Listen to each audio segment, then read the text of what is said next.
Now, after John Wayne, the next great Western hero would turn out to be a young American TV actor who went to Italy to film a new kind of Western movie, extremely violent and with a droll sort of sense of humor. Clint Eastwood was his name, of course, his director, Sergio Leone. And they gave us the Western hero with a new twist.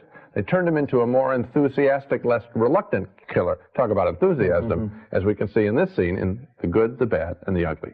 In the increasingly cynical 1960s, Clint Eastwood's screen persona was just what the moviegoer ordered. Additionally, as the movie started to become the province of the young, Clint Eastwood, 23 years younger than John Wayne, seemed a much more contemporary hero. He didn't mind admitting that he sort of got a kick out of killing. So, with Clint Eastwood, the Western hadn't died yet.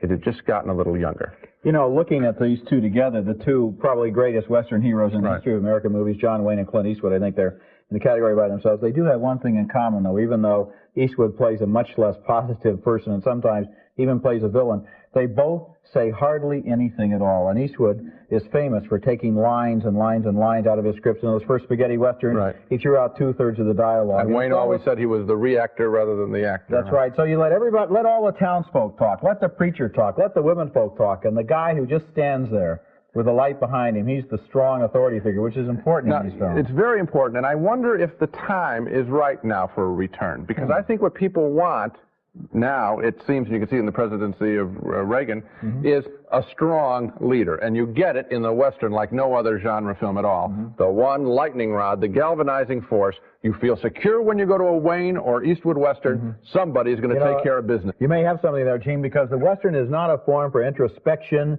or for second-guessing or for wondering if I did the right thing or not. These are men who take their course of action, see it clear through to the end, and do it. Yeah, for better or worse. At least in a commercial sense, where you want to get the audience roused up. I mean, it's possible to make a nihilistic Western, but it probably won't sell. And that, of course, is what is required to keep the Western going. And especially not at this time where all the adventure movies, even like all the Indiana Jones pictures, are extremely simple. We're back to a time, I think, of reinventing the wheel when it comes to adventure pictures.